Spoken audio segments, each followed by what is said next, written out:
नमस्कार दोस्तों, मैं हूं शैलेश। दोस्तों, एक दो दिन पहले मैंने एक वीडियो अपलोड किया था कि चाइना इतना जल्दी डेवलप कैसे हो गया। लेकिन एक दो मिनट के बाद ही पता नहीं कुछ प्रॉब्लम आ गया और मेरी वॉइस ही आना बंद हो गया। उसके लिए मैं माफ़ी चाहता हूँ। तो आइए शुरू करते हैं फिर से उसी वीडियो का टॉपिक।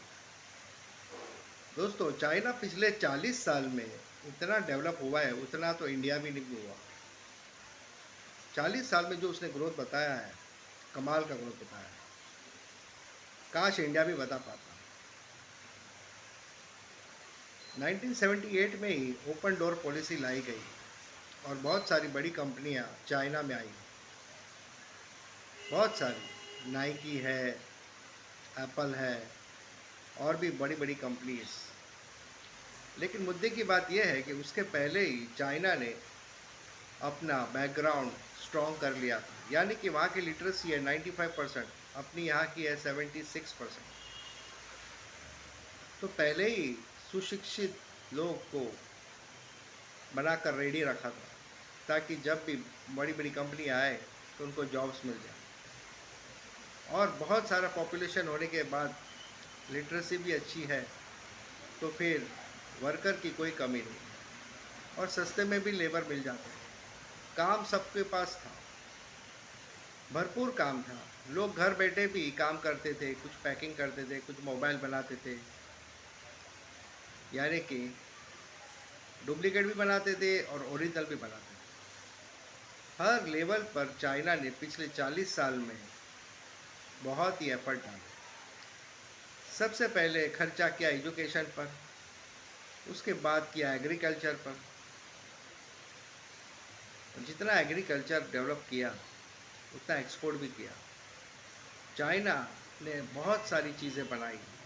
अब क्या, घड़ी है, मोबाइल है, यहाँ तक कि मेहंदी है जो लेडीज़ लोग यूज़ करती हैं। और प्लास्टिक की चीज़ें तो बहुत है, अनगिनत है। और ज़्यादा से ज़्यादा सस्ते दामों में पूरे वर्ल्ड में एक्सपोर्ट करती रही, एकदम मामूली भाव में। पूरा मार्केट ही तोड़ दिया। ऐसा इंडिया नहीं कर पाया। Made in China, made in China, made in China, कान पक गए। और फिर धीरे धीरे आदत पड़ गई सस्ते प्रोडक्ट को खरीदने की।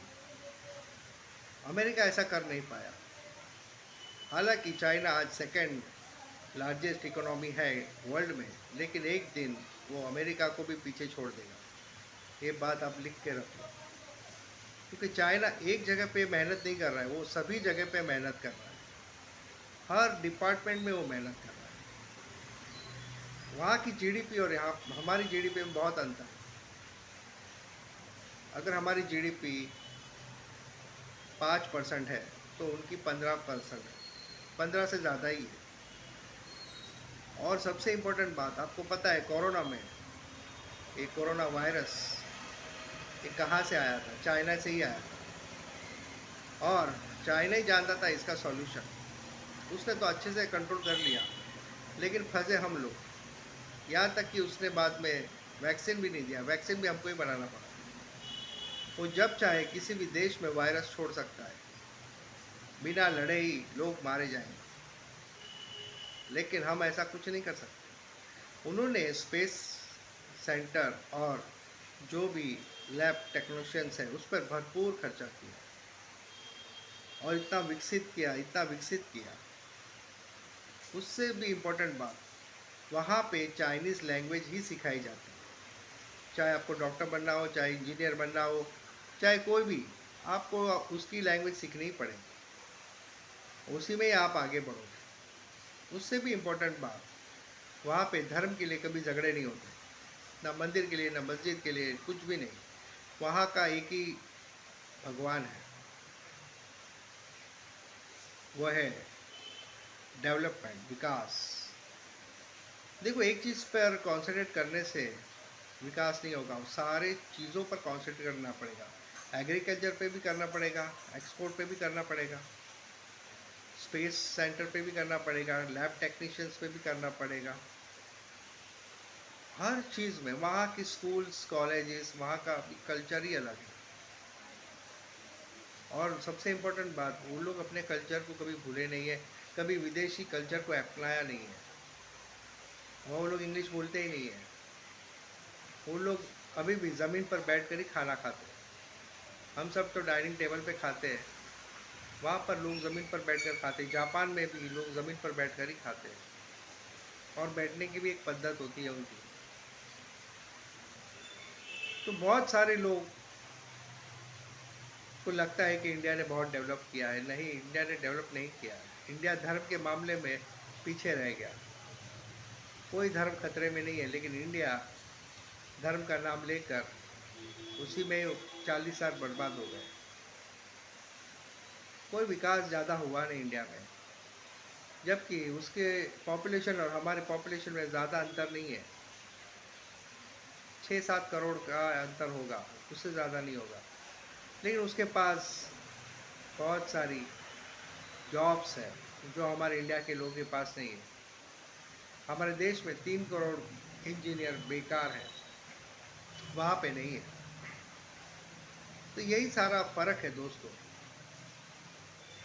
हर कैटेगरी में वो लोग आगे बढ़े। इंफ्रास्ट्रक्चर देखिए आप, एक एक महीने में बड़ी बड़ी बिल्डिंग बना देते हैं, बड़े बड़े रोड्स बना देते हैं, बड़े बड़े ब्रिजेस बना देते हैं, और इंडिया में नहीं।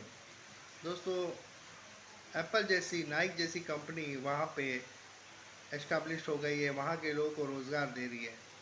यहाँ पे क्यों नहीं होता ऐसा?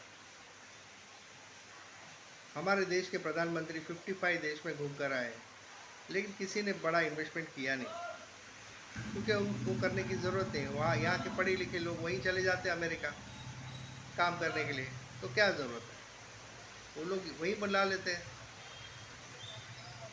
तो हमको हर कैटेगरी में ध्यान देना पड़ेगा, सिर्फ एक कैटेगरी में ध्यान देने से कुछ होगा नहीं। वीडियो अच्छा लगे तो लाइक कीजिए, सब्सक्राइब कीजिए, और मिलते हैं एक नए वीडियो पर। आपके कोई कमेंट्स है तो ज़रूर लिखिए। जय हिंद।